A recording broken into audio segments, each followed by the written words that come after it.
In a world where most rappers make sure not to incriminate themselves in interviews, there's one rapper blowing out at the west side of Chicago right now who decided to take the road less traveled and straight admit to murder in his interviews. Saying that, you're basically telling me that no, of course, Adam, I wouldn't actually do any of this, so therefore I can rap about it. We are going to murder their ass. Yes, bruh. This ain't no corny Instagram skit. This is the real life of Vonoff1700. Not only does dude look like the Chirac version of Hey Arthur, but bro might have just found a way to be the most self-incriminating rapper of all time. This man didn't just go into detail of crimes in songs. Bro took it 10 steps further. He cut out the middleman and casually boasted about how he literally murks his op in a now viral no jumper interview, man. Best believe federal agent Adam 22 was taking notes like he was watching his wife in one of those chairs of shame sitting at the sides of beds in hotel rooms, man. You already know he had to report back to headquarters right away. The crazy thing about Vonoff1700 is he wasn't even fazed. Bruh said he'll never get locked up for this, and part of me believes this. It's a lot to unpack right now, and the craziest thing about it is many fans in the city can't tell if this is just an insane level of trolling or if bro is dead serious. Unfortunately for him though, many people within the Chicago drill scene are starting to point out eerie similarities between his lyrics and a possible connection he might have to a murder committed within a violent West Side Chicago beef, man. After being shot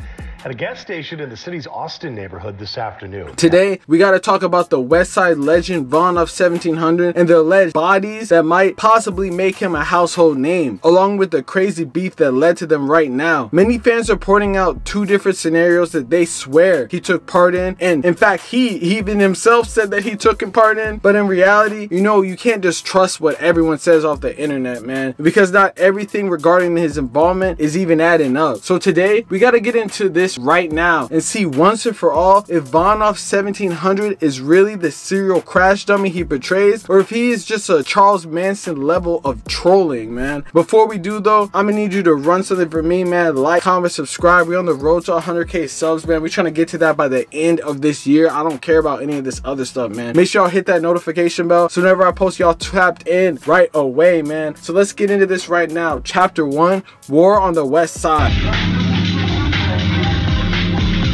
Vonoff1700 is like the next phenom coming out of Chicago. He has a particular significance because he's the first big drill rapper coming out of the West Side. But there have been artists out the West Side, most notably Lucky and Z Money. This is the first time a West Side rapper has really come to the forefront of the drill scene. The drill scene has been around since the early 2000s and has spawned the legendary careers of Chicago rappers from the past decades. But it seems besides the bigger artists like Durk, Sosa, King Von, them, you know, there hasn't been a demon type rapper coming out of the West Side that has gained national fame until now. Vonoff1700 is like every drill fan's thing that they miss about the earlier scene, with a more modern sound and an even bigger crash dummy personality that has many comparing him to the original Von. Bruh, off rip, you basically know a Chicago nigga gonna be on some bullshit off rip if he has Von in his name, and that's exactly what this dude embodies.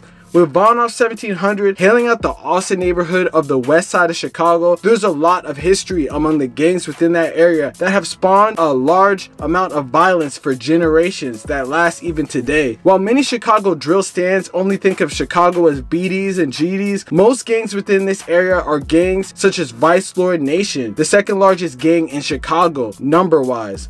Vice Lords, originally formed in the West Side neighborhood of North Lawndale, have extensive history dating back to the mid-1960s, with beefs lasting decades that directly correlate with Vonoff1700's crash dummy tendencies, which we'll get into later though. But even though there's a lot of gangs are technically Vice Lords in the area, it really hasn't stopped them from beefing amongst themselves. This all dates back to the 1960s, when two prominent gangs within the West Side, the 4CH or the Four Corner Hustlers and the Apache Vice Lords, would start a war after newly forming. At one point, this war calmed down when the 4CH would end up becoming Vice Lord and then joining the People's Nations Alliance in the 1970s. This peace was short-lived through the inter-alliance fighting ensuing that would later lead to 4CH beefing with other Vice Lord branches in the early 1990s. The new generations of these gangs basically have set the stage for a crazy bloody war within the West Side where 4CH basically moved independently despite still being VL. Sets within the Austin Austin area would eventually transform into the sets that we know today, with 4CH branches of Toss Gang, where Vonoff1700 is from, and their alliance with Low Block, with these two branches beefing with the Mob Insane Vice Lords, the other VL gang that used to be the Apaches back in the day. One of the most notable beefs on the west side that involved 4CH could be the ongoing war with Sane Gang. You see, part of 4CH would later branch out and become Toss Gang, where Vonoff1700 is from, while Sane Gang would later become what was the Mob Insane Vice Lord card. Sane Gang's most notable member being Z Money. You know, Z Money has been around the Chicago drill scene for the better part of a decade, with his biggest contributions really being songs with Chicago artist Valet. Von and Z Money would have been openly beefing, with Z Money recently going on No Jumper, basically saying that Vonoff1700 was a fraud and a goofy, while this dude Von, right before this, went on No Jumper, basically making fun of Z Money's infamous way that he came up on bread, man. Suing a pastor for allegedly touching him inappropriately. It's a crazy story and it's very real, bruh. Imagine your ops are making fun of you for getting a bag after getting molested, but the bag was actually pretty substantial. It's honestly wild, but Z Money was molested by a priest named Daniel McCormick, who was going around pulling some real Diddy shit. But apparently Z Money went and settled for over $2.3 million and came up and really used that money to birth his rap career and basically put that funds back into the streets. Ever since his settlement, his ops like Vonoff1700 and others from Toss Gang have been trolling him to the fullest. However, there's more to this beef than just internet antics, with bodies apparently dropping recently that has Von claiming that he took someone out. As you can see, this web of alliances dates back years and set the stage for a straight crash dummy activity, which we will get into now with the rise of Von. Vonoff1700 would be born in the West Side neighborhood of Austin, with family ties to the 4CH area. In his childhood, he pretty much went headfirst into the gang activity, racking up numerous arrests. This would later lead his mother to move his family to Atlanta when he turned 14 to escape the violence of the city. However, according to him, Von had little interest in school, so he would bounce back and forth between Atlanta and the West Side, before eventually moving back to the West Side of Chicago when he turned 16. This is basically where everything went to shit, and bro gained notoriety in the streets. Although he would make a name for himself being a top shooter in the 4CH, it seemed like his biggest op would end up being police. He would get arrested numerous times and eventually get implicated in a serious shooting, which he vaguely detailed in his No Jumper interview. That last time in jail basically inspired him to stop being a loser, caught up in a box full of crash outs, and try to go out and beat somebody. While in jail, that time he said a lot of people recognized him and knew that he made music and liked his music,